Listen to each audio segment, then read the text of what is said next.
Isabella sat in front of Ezekiel, the world's most renowned hypnotist.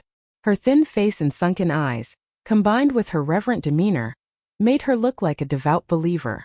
"I want to forget someone," she said. Her voice trembled, and even her frail shoulders shook. Ezekiel pulled out his old pocket watch. After tracing a graceful arc through the air, it fell steadily into Isabella's line of sight. Her gaze quietly fixed on the watch, waiting patiently for him to begin. "Is there any unfinished wish you'd like to fulfill first?"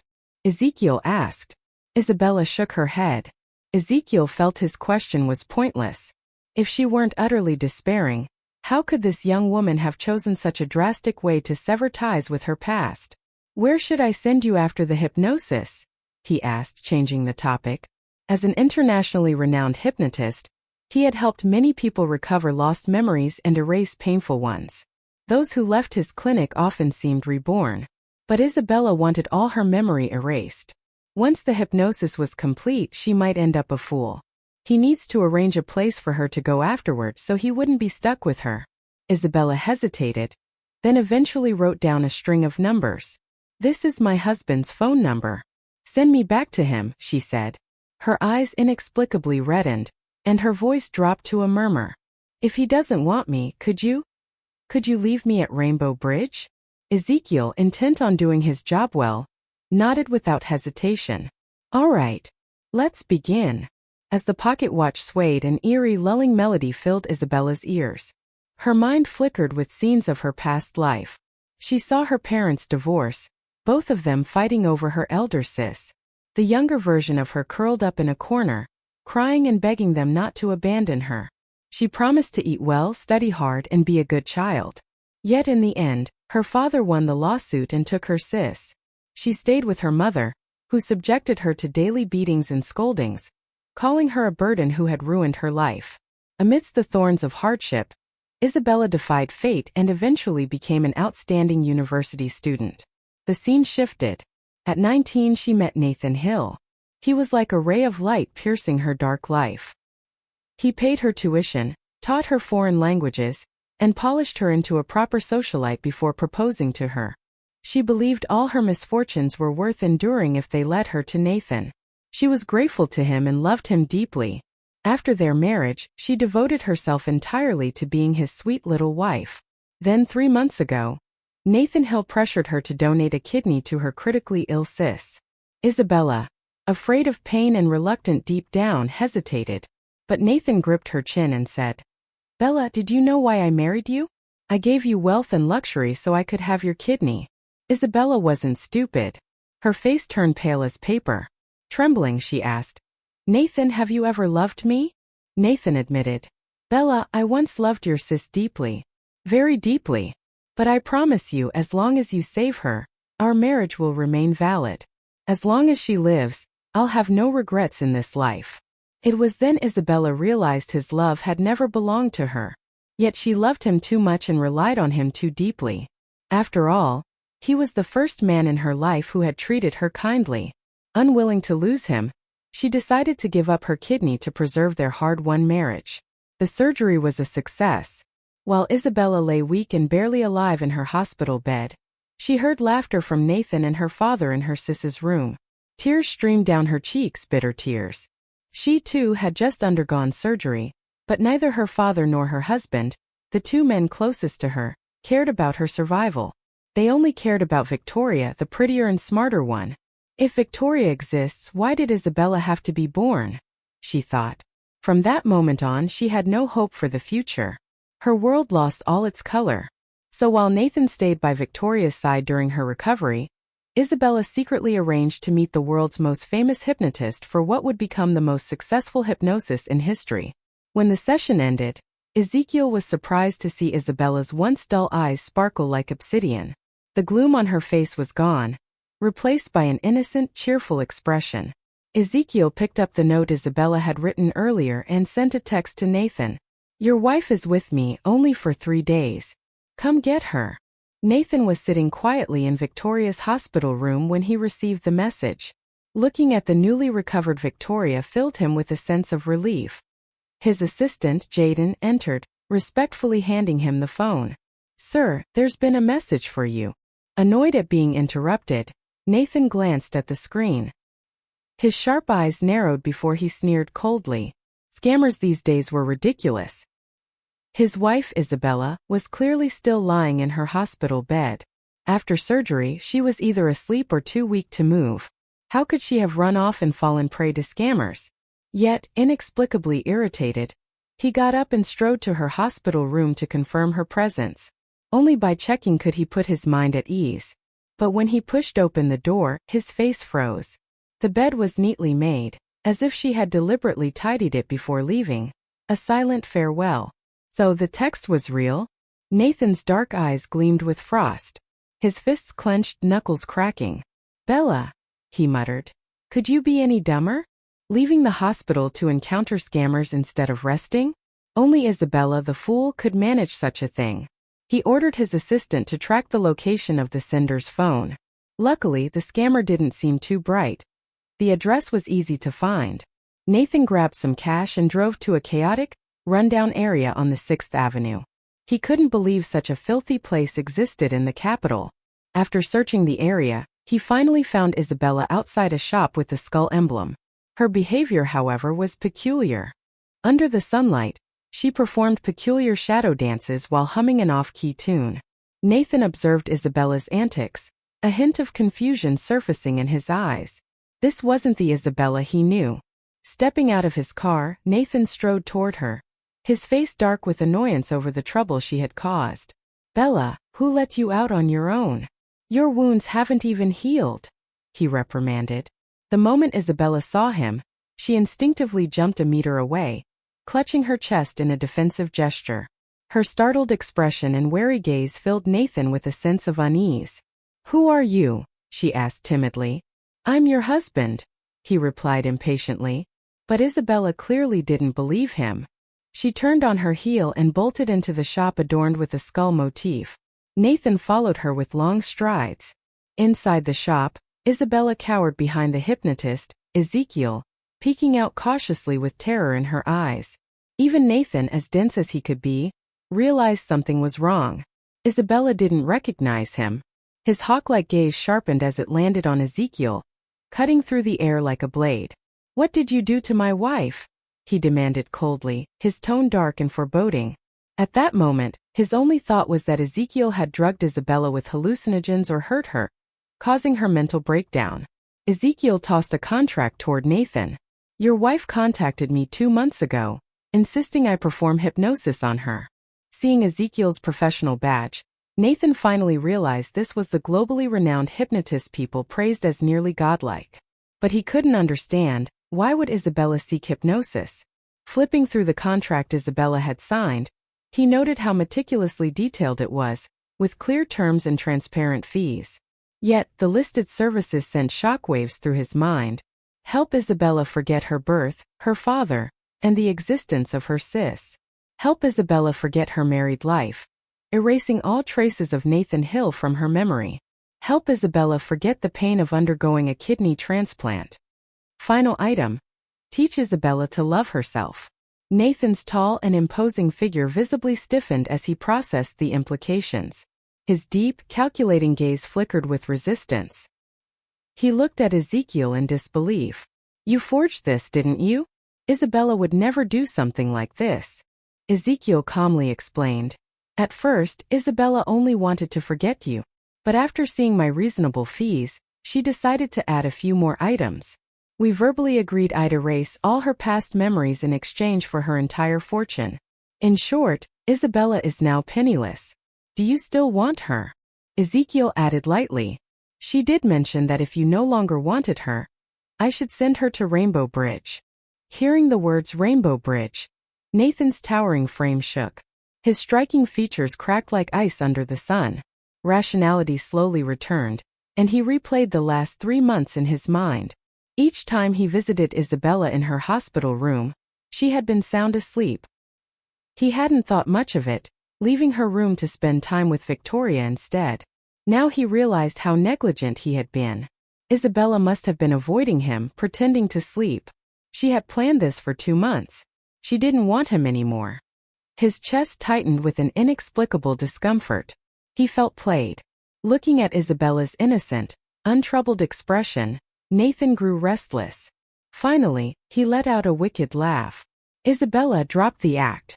No hypnotist is so skilled they can wipe away all memories. This is just a scam. He reached out roughly to grab her, but Isabella darted around, evading his touch. She clung to Ezekiel's arm, pleading, "Master, I don't want to go with him. He's so mean to me. If I go with him, he'll only hurt me. He won't treat me well. Please don't hand me over to him." Ezekiel sighed.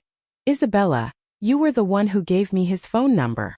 "I changed my mind," Isabella said tearfully. Reluctantly, Ezekiel turned to Nathan. "Mr. Hill, I now understand why Isabella wanted to erase her memories. You are likely the person she trusted most, yet you have no patience for her. Did you ever know how much pain she was in?" Nathan's body stiffened, the frost in his sharp gaze melting slightly. Ezekiel continued, "Your wife suffers from severe depression. If I hadn't helped her, she'd have had no other path but death. Do you know why she hasn't taken her own life? She told me it's because those who commit suicide cannot reincarnate. She's already experienced the agony of loneliness and doesn't want to endure it in death. That's why she placed all her hope in me." Nathan's bloodshot eyes burned with anger. "Are you done? You're nothing but a charlatan. You think I believe your nonsense hypnosis? Did you drug her or harm her to make her lose her mind?"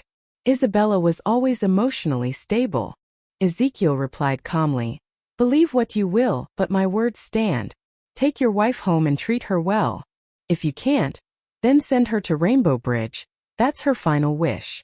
Nathan clenched his fists, veins popping as he glared at Ezekiel. "If I find out you've harmed her, I'll make sure you rot in prison." Ezekiel chuckled nonchalantly. "Mr. Hill, I assure you I haven't hurt your wife in the slightest. The success of the hypnosis owes much to her active cooperation." Turning his piercing gaze to Isabella, Nathan growled, "Bella, if you don't want to die, come home with me." Isabella shook her head. When Nathan momentarily let down his guard, she bolted from the shop with surprising speed. He was dumbfounded.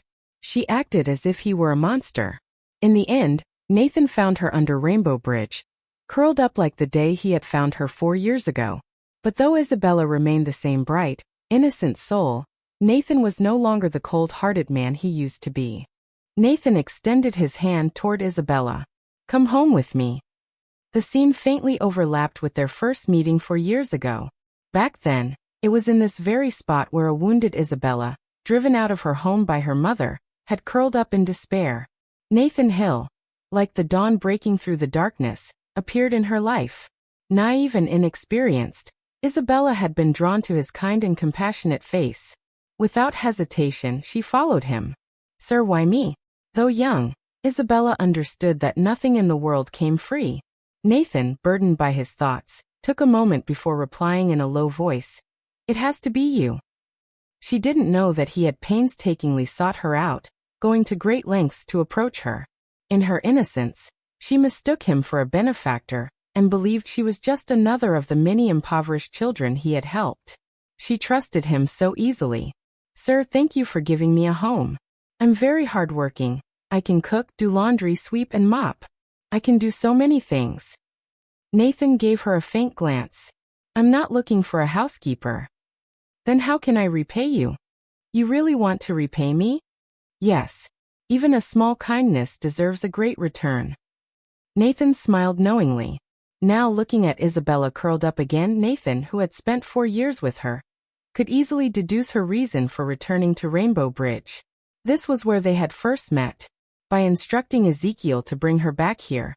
Wasn't she signaling her desire to return to the point before she met him? A faint, bitter smile tugged at Nathan's lips. "Did you regret meeting me?" Isabella didn't respond. Her wounds, reopened after the chase, had soaked the chiffon dress on her back with blood. She was using all her strength to suppress the pain. Nathan reached out to gently touch her head, but Isabella slightly tilted her head, avoiding his hand. He sighed almost inaudibly. "Isabella, I'll make it up to you." At that moment his phone rang. Picking up the call, he heard Moore's father's anxious voice. "Nathan, you must come quickly. Victoria became agitated after learning about Isabella's disappearance. The doctor says her condition is relapsing. Please come and calm her down. She only listens to you. Nathan's expression turned grave as he ended the call, his worry for Victoria unmistakable in his eyes. Isabella, your sis just had surgery and can't handle any stress. I need to go to the hospital to check on her. Stop causing trouble and go home with the assistant. Standing up, he instructed his assistant, take my wife home. He didn't notice how Isabella's body had gone limp and pale, nor the way she seemed far from okay. Nathan drove off in his Rolls-Royce Wraith. In less than half an hour, Nathan arrived at the hospital and entered Victoria's ward. Nathan, does Isabella hate me for taking one of her kidneys? Is that why she ran away? Victoria threw herself into his arms, crying bitterly. Nathan patted her trembling back, carefully sidestepping the issue. Victoria, don't overthink it. It was her choice to donate the kidney. You don't need to feel guilty. Does she hate you too? Hate that you married her, but gave your love to her sis. A wave of irritation surged within Nathan. In a tone that felt less than genuine, he replied, she's easily satisfied. Having the title of Mrs. Hill is enough for her. She won't care about what she's lost. It must be because you've been spending too much time with me lately and neglecting her. She's just acting out. Victoria's tears fell like summer rain, sudden and fleeting. Moore's father, looking at his beautiful daughter, was filled with pain and anger. His voice carried none of its usual kindness. Isabella is too inconsiderate. Victoria just barely survived, and now she's making a scene, scaring Victoria like this. How can she be so thoughtless? Nathan cast a chilling glance at Moore's father. Don't forget, she just had surgery herself. This is her first time acting out. Let her be. Moore's father was momentarily taken aback, a flicker of guilt passing through his eyes before he awkwardly laughed it off. She's physically strong, she'll be fine. Nathan shot him a sharp glare, silencing him instantly. Victoria clung to Nathan's hand, her eyes red from crying. Nathan, haven't you thought that 3 people in a relationship are one too many? You took Isabella's kidney from me. Even if she doesn't say it, she must feel hurt. Why not divorce her? You don't love her anyway. You love me. Marry me and we'll make it up to her. Please. Nathan subtly pushed her away. Victoria, I've told you before, I won't divorce Isabella. She's not well, and I have to take care of her for the rest of my life. This marriage isn't something I can give up on my own. It felt like a bucket of cold water had been poured over Victoria's head. Sniffling, she said, Nathan, you've fought and triumphed in the ruthless business world. Surely you've wronged countless people. Why, when it comes to Isabella, are you so insistent on keeping your promise? Nathan replied, business is business, an eye for an eye. But Isabella has never wronged me. Victoria broke down in tears. Nathan, if I had known saving my life would cost me you, I wouldn't have taken Isabella's kidney. Nathan said, Victoria, the world is fair. You may have lost love, but you gained a second chance at life. And Isabella, though she lost a kidney, gained the title of Mrs. Hill. His face darkened as he left, defeated. Victoria sobbed into her hands. It's not fair. None of it is fair. How can I live without you? Moore's father quickly comforted her. Oh, my sweet girl, don't cry. Seeing you upset breaks my heart. Don't worry. I'll talk to Isabella. I'll make her let Nathan go. Victoria stopped crying, nodding slightly. You're right, Dad. Nathan values integrity and won't break his word to Isabella. But if we can make Isabella give up on him willingly. Yes. I'll figure something out. Don't worry. I'll make sure you and Nathan are together. At the Hill family villa, Nathan returned home. Yet the lively, cheerful hubby that used to greet him was nowhere to be heard. Feeling unsettled, he frowned and asked the maid who opened the door, Where's my wife? The maid took his coat. Sir, Madam has been acting very strangely today. Since coming home, she locked herself in her room and hasn't come out. We called her, but she didn't answer. Nathan glanced up at the second floor, startled. I'll check on her. Nathan walked upstairs and knocked softly on the door. However, there was no cheerful response from Isabella as there used to be. His face darkened as he pushed the door open and approached the bedside, towering over the unmoving figure lying there. Isabella, why are you causing such trouble today? Do you know your sis was feeling guilty because you ran away from home? In the future, try to be more sensible and don't upset your sis. Isabella lay on the bed, her face as desolate as a desert, devoid of any vitality. Nathan's monologue felt increasingly pointless. Why aren't you saying anything? The Isabella who usually flattered and fawned over him was acting mute today. Even someone as slow to notice emotions as Nathan could sense something was off. He pulled back the blanket, and the stark red stains on the white bedsheet immediately caught his eye. They contrasted sharply with Isabella's pale, bloodless skin. Isabella, why didn't you tell us you were sick? A huge wave of panic surged within him. At that moment, he wholeheartedly believed the hypnotist's diagnosis of Isabella's depression. Holding her tremblingly in his arms, he said, "I'm sorry I neglected you." He sincerely apologized. At the hospital, the doctor conducted a full examination of Isabella. Despite Nathan's powerful status, the doctor couldn't help but criticize him as the patient's family. "Mr. Hill, Mrs. Hill just had a kidney transplant, and now her wound is infected again. No matter how strong her body is, it can't withstand this kind of strain." Nathan's face remained tense. "I understand." After receiving an 4 drip, Isabella's fever gradually subsided. Her vacant eyes began to regain focus. However, when she saw Nathan beside her, she reacted as if she had seen a beast. Her body shrank back instinctively. "Why are you here?" Her gaze was full of wariness, as though he were a dangerous predator. Nathan blinked his tired eyes and stared at her repelling expression. His deep, dark eyes turned cold. "I'm your husband. If I'm not here with you when you're sick, where do you think I should be?"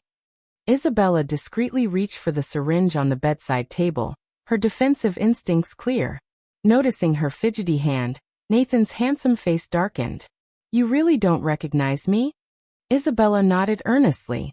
Nathan sighed, pulling her innocent, pure face closer. "Then look at me carefully. Remember your husband's face because we'll be living under the same roof every day from now on. I don't want you to act like you have amnesia every time you see me." Isabella hesitantly asked, "You're saying we're married? Do you have proof?" Nathan felt speechless. He pulled out his phone and showed her a photo of their marriage certificate. "Take a good look. We're legally married." Isabella shifted further away, clearly rejecting him. "Certificates can be forged." Nathan sighed heavily, suddenly feeling a headache coming on. "What do you need me to do to prove it? If we're married, there should be plenty of evidence. Like children? A wedding ring? Or maybe intimate photos of us?" For a moment, Nathan was at a loss. He realized, painfully, that he hadn't given her any of these things. "Isabella, I'm sorry. I'll make sure to give you all of these in the future." Isabella burst out angrily. "I knew it. You're not my husband. My husband wouldn't neglect me like this." At that moment, Victoria and Moore's father arrived. Victoria was in a wheelchair, pushed by their father. As soon as they entered, Moore's father began scolding Isabella. "Isabella, how can you be so thoughtless? Running away from the hospital when you're ill? Do you know how worried Nathan was searching for you? It serves you right that your wound got infected. You're so irresponsible." Isabella looked at Moore's father blankly. Perhaps his reprimands irritated her, but Isabella retorted sharply, "Who do you think you are to lecture me? Even my biological parents never scolded me. Who are you to discipline me?" Moore's father froze. Her words hit him hard. Even though he was her biological father, he had never raised her. Did he really have the right to discipline her? "Nathan, what's going on with her?" "She's lost her memory," Nathan replied flatly. Moore's father was stunned. "Amnesia? So she doesn't even recognize me as her father anymore." He seemed a little dejected. Nathan glanced at him and said, "She had a hypnotist deliberately erase you from her memory." Victoria rolled her wheelchair closer to the bed and spoke earnestly. "I know you must feel resentful about giving me your kidney." Hearing this, Isabella grew agitated. "What? Gave you my kidney? Why would I do that? Without it, I won't be okay either." Seeing her reaction, Nathan realized the kidney donation had left a deep scar in Isabella's heart. Victoria, don't bring this up in front of her again, Nathan cautioned. Trying to shift the subject, Victoria pleaded tearfully, I truly love Nathan. Please let him go. Without him, I can't live. Please, for my sake, divorce him and let us be together. Hearing this, Nathan's face grew unreadable. He gazed quietly at Isabella, waiting for her response. Isabella looked at Victoria and replied readily, If you want him, then take him. She said it as if he were a display item on a shelf, available for anyone to claim. Victoria's face lit up with joy, and she immediately hugged Nathan tightly. But her happiness was short-lived. She quickly realized that Nathan stood stiffly in her embrace, as if he had turned into stone. Puzzled, she looked up at him and saw that his eyes were fixed on Isabella with an expression so chilling it made her shiver. Isabella, you must be delirious from your fever. Do you even know what you're saying? The Isabella of the past loved him to a suffocating degree. She had given up her cherished career to care for him, endured bitter herbal remedies daily in hopes of bearing his child, and sacrificed her self-respect entirely for his love. She was even nicknamed the bootlicker wife by people in the capital. But now, this same Isabella was speaking of him as though he were an unwanted object to be discarded. My fever is gone, and my mind is perfectly clear. I know exactly what I'm saying, Isabella replied nonchalantly. Nathan eyed her, his tone uncertain. No regrets. Isabella glanced at the matching couple's rings on his and Victoria's fingers and smirked. Mr. Hill, the matching ring on your left hand is identical to Victoria's. Since she's the one you love, why would you think I'd want you? My standards for a partner may not be high, but loyalty is a non-negotiable baseline. I'll find someone who loves me wholeheartedly and live a steady, happy life. Why should I waste my time on someone like you?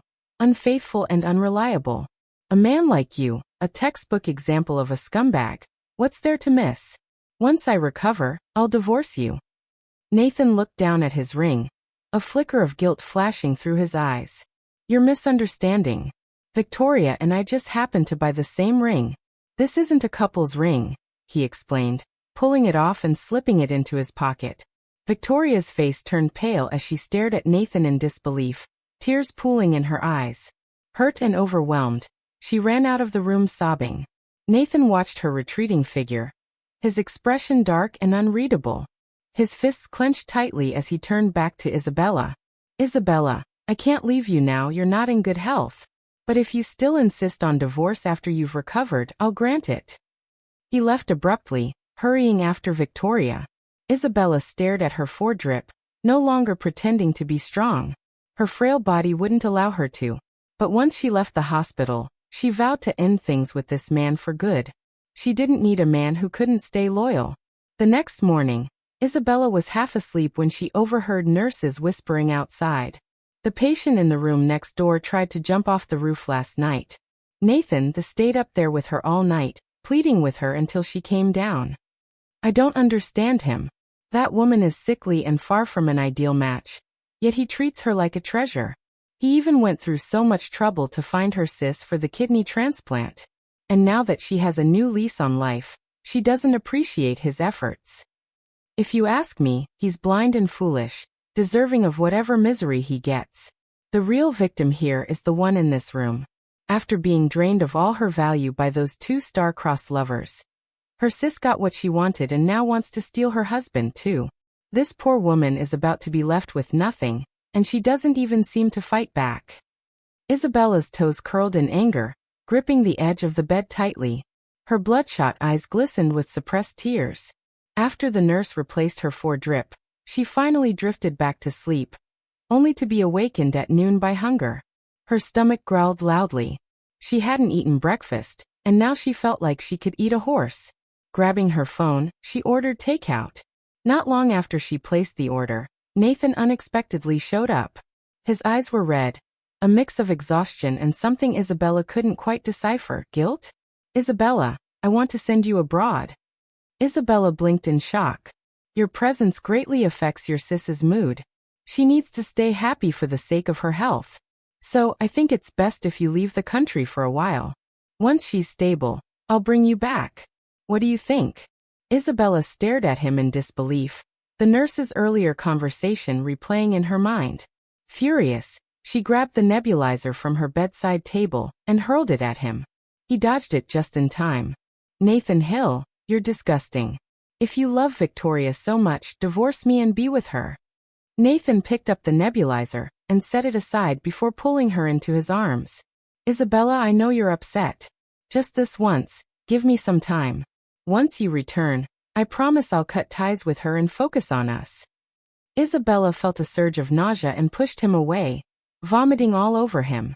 Glaring at him, she shouted, "You make me sick. Get out. I never want to see you again." But Nathan only held her tighter, sighing.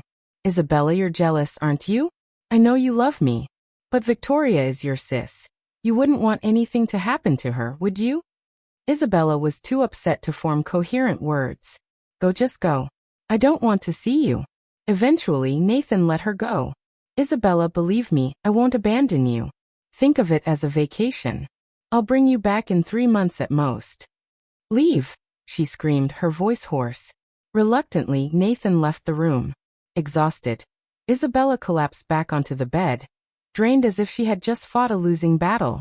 Outside, Nathan asked the doctor, "Why is she vomiting so much? Is something wrong?"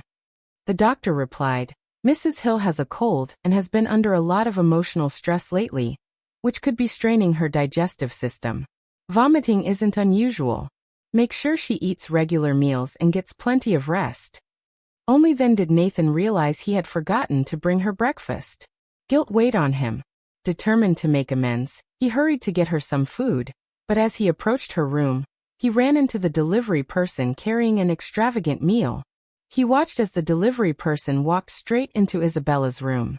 Nathan's eyes filled with confusion. The Isabella he once knew was utterly dependent on him, relying on him for every meal. Yet now, she seemed capable of taking care of herself.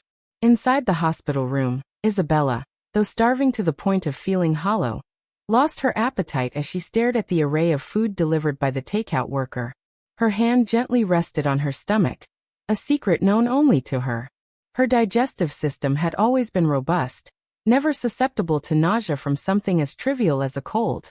Memories from 3 months ago resurfaced, Nathan begging her to donate a kidney to Victoria. That same night, she had foolishly pleaded for his attention. Now, it was very likely that a new life was forming in her womb. A faint, bitter smile crossed her pale lips. This child couldn't have come at a worse time. When Nathan entered, Isabella was gazing out the window, her face ashen but her voice unwavering and resolute. "Nathan, can you get me some mifepristone pills?" Nathan froze in place. The timid girl who had once been cautious around him was now giving him orders? He masked his reaction. "What for?" "My period started. I have cramps," Isabella replied, turning toward him. "Please." His gaze fell on her hand, which was pressed against her lower abdomen. Almost involuntarily, he nodded. "All right." Watching him leave, Isabella's once clear eyes grew shadowed. Nathan stepped out of the room and called his assistant. "Buy some mifepristone pills and deliver them to the hospital." Before long, Isabella received an entire bottle of pills, courtesy of the assistant. That night, the hospital corridors were eerily quiet. In Victoria's room, Nathan comforted her tenderly. "Victoria, your life is hard one. You must cherish it. No more reckless behavior." Victoria, pale and frail, held his hand tightly. Despite her weakened state, love radiated from her being. "Nathan, you know how much I love you. Without you, life is meaningless. So you can't leave me." "All right," he reassured her. "I'll always stay by your side. You just need to recover quickly." Meanwhile, in another room, Isabella curled up on her bed, staring at the blank ceiling. She felt an emptiness within her body, an ache that mirrored her soul. Tears, warm and silent, slipped from the corners of her eyes. When her bedspread was stained red with blood, she closed her eyes, a solitary tear sliding down her cheek. It was not sorrow but relief. She was finally free. She and Nathan now had no further ties. The next day, Nathan's assistant arrived with Isabella's luggage, her passport, and a bank card. "Madam," the assistant stammered, The president has arranged everything. Your flight is at 7 a.m. Isabella, weak and weary, barely managed to speak. He's not coming to see me off? Your sis had a fit last night, the assistant explained awkwardly. The president couldn't leave her. Isabella's reaction was void of disappointment, as if she had expected it all along. I see. The assistant handed her the card. This is your living allowance. The president will come to bring you back in 3 months. He's also arranged someone to take care of you abroad. But Isabella refused the card. Struggling to her feet, she deliberately donned the old clothes she had brought into the Hill household 4 years ago. Packing her new clothes and luggage into the assistant's hands, she walked out, her spine straight, without looking back. Madam, what are you doing? The assistant was dumbfounded. Isabella's voice was faint but firm. I don't need anything else. Just throw it away. The assistant was stunned. Madam, at least take the card, he insisted. Reluctantly, Isabella took it. At the international airport, the assistant escorted her to the security checkpoint. Madam, I can only accompany you this far. Please take care of yourself. Ignoring him, Isabella moved quickly, as though eager to leave everything behind. But before disappearing into the checkpoint, she did something shocking. She threw the bank card into the trash. The assistant froze. In that moment, he realized she was severing ties. She had reached her breaking point, recognized her place in Nathan's heart, and was resolute about leaving his world for good. Back at the Hill family villa, Nathan returned home exhausted after spending most of the day comforting Victoria. The assistant was waiting for him, luggage in tow. The sight made Nathan's expression darken instantly. What's going on? Didn't I tell her to leave immediately? Why is her luggage still here? She's already gone, the assistant assured him. Nathan eyed the assistant suspiciously. Then what's this? She didn't want these things, the assistant explained nervously. For a brief moment, Nathan felt a pang in his chest, an inexplicable discomfort. But he quickly dismissed it. She didn't take the old clothes because she plans to buy new ones with the money I gave her. He scoffed. 4 years of luxury, and I've raised her into someone extravagant. But the assistant poured cold water on his theory. President, she threw the bank card into the trash after passing through the checkpoint. Nathan's expression froze, his face resembling a cracked sculpture. After a long silence, he chuckled bitterly. She's throwing a tantrum? Upset that I neglected her? When she calms down, I'll bring her back. Who gave her the courage to challenge me? The housekeeper, a longtime family servant, interjected with a teasing remark. Sir, the madam just had surgery. Sending her abroad now might make her resent you. Aren't you worried? The housekeeper liked Isabella, finding her gentle and considerate, never causing trouble for the staff. Natha's expression remained unreadable. The housekeeper's words echoed in his mind. Nathan spoke with confidence. She can't survive without me. Just wait, it won't even take a week before she realizes how much she needs me and contacts me herself. The housekeeper shook her head and sighed. You're taking advantage of her love for you, young master. But not everyone will wait for you to come around. Nathan slumped onto the couch, feeling weary. This is the last time. In a foreign land. After stepping off the plane, Isabella didn't leave the airport. Instead, she bought tickets for another city.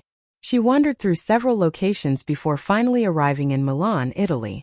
Standing on the unfamiliar streets, surrounded by strangers with pale skin and curly hair, a deep sense of loneliness enveloped her.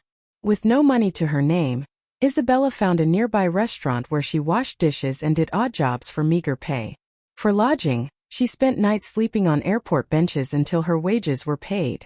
Recovering from surgery and a miscarriage, she overworked herself, often to the point of exhaustion. Her wounds became repeatedly infected, and she nearly fainted several times while working. Concerned for her health, the restaurant owner eventually dismissed her under a polite pretense. Jobless and penniless, Isabella spent her remaining wages in her search for a new job. To make matters worse, the place where she had been sleeping was taken over by a group of delinquents. When she tried to retrieve her belongings, their predatory gazes made her flee in fear, abandoning her luggage. Sitting on the roadside, she broke down in tears. But after crying, she wiped her tears and smiled bitterly. Before Nathan found her 4 years ago, wasn't she just a penniless beggar with nothing? Determined to survive, Isabella started scavenging for food in trash bins, much like the other homeless people. By chance, she found a valuable wallet in the garbage. A thief had stolen cash from a wealthy woman and discarded the wallet, which contained important documents. Recognizing the wallet's luxurious material, Isabella realized it must hold great sentimental value for its owner. Out of a kind heart, she returned it to the address listed on the ID inside. The owner was initially suspicious of Isabella. Isabella shrugged and calmly said, "I didn't steal it, I swear. I was just too hungry and found it while scavenging for food." After a pause, she added, "I recognize the material. It's from Master Jasmine's first generation of luxury bags, one of only 9 worldwide. I figured it must mean a lot to you, so I brought it back." The woman was astonished. "Now I believe you must be a princess lost among commoners." Isabella laughed bitterly. "You're mistaken. I'm just a poor girl born in the slums." As she turned to leave, the woman grabbed her hand. "Miss, no matter what, you've returned my late husband's gift to me, and I must repay you. What do you need?" "Just tell me," Isabella replied. "There's no need." The woman frowned, puzzled. "But you clearly look like someone in need of help," Isabella admitted. "I need money, a lot of it. But more than that, I need love. And you can't provide that for me." The woman hesitated before offering, "I can at least give you a job. Would you like to work as a seamstress?" A flicker of hope lit up Isabella's eyes. "What did you say?" "I can recommend you to a factory as a seamstress." Without hesitation, Isabella embraced her. "Thank you. I'd love that job." In the past, Isabella had spent her days as a dutiful wife, ironing clothes for everyone in the Hill family. She couldn't bear to see any flaws in the expensive garments and would painstakingly repair them herself. Over time, she had honed her skills and developed a deep interest in the fashion industry. Her new employer, a kind elderly woman, didn't judge her tattered appearance. Instead, she gave Isabella special care, providing her with a small room to rest in and flexible working hours. Grateful for her kindness, Isabella worked tirelessly to express her gratitude. The employer grew increasingly fond of the resilient girl and began to inquire about her background. "Bella, why did you come to Milan? You have no one here, you don't speak the language, and life must be so hard." Looking up, Isabella's gaze seemed to pierce through the fabric of time. She answered with a melancholic resolve, "I came here to wait, for someone, for salvation, and for a chance to be reborn." No matter how bitter or exhausting it was, she couldn't give up. Her employer encouraged her. "Isabella, you're so talented with your hands and seem to have a natural gift for fashion design. Have you considered going back to school? With a degree in fashion design, you'd have a brilliant future." Isabella pondered deeply. The difference between her and Victoria had always been glaring. While Victoria wasn't as beautiful as her, she had a prestigious education that earned her respect. In contrast, Isabella's lack of a formal degree had rendered her insignificant in their eyes, a mere accessory, undeserving of respect or recognition. Her love and devotion had been trampled on without a second thought. Determined to change, Isabella immediately asked her employer about the process of enrolling in school. If she had severed ties with Nathan and Victoria, she resolved to live for herself this time. This time she would shine on a grand stage and command the respect of everyone around her. Isabella threw herself into her studies, diligently preparing to apply to Milan's top fashion academy in the coming year. 1 month later in the capital, Nathan had been busy over the past month, tirelessly paving the way for Victoria's career. He propelled her into the spotlight of the fashion world, crowning her as the queen of style. His efforts were an attempt to console her heartbroken soul, ensuring she found joy in professional success, even if her love life had suffered. Victoria's health and spirits improved rapidly under Nathan's attentive care. On the grand opening day of Victoria's company, Nathan invited numerous influential friends to celebrate her achievement. His devotion and care for Victoria were evident, rivaling that of a devoted husband. This display of affection ignited envy in Isabella's friend, Madison, who couldn't resist mentioning the one person absent from the festivities. Victoria, on such an important day, Why isn't Isabella here to celebrate with you? The lively room fell silent.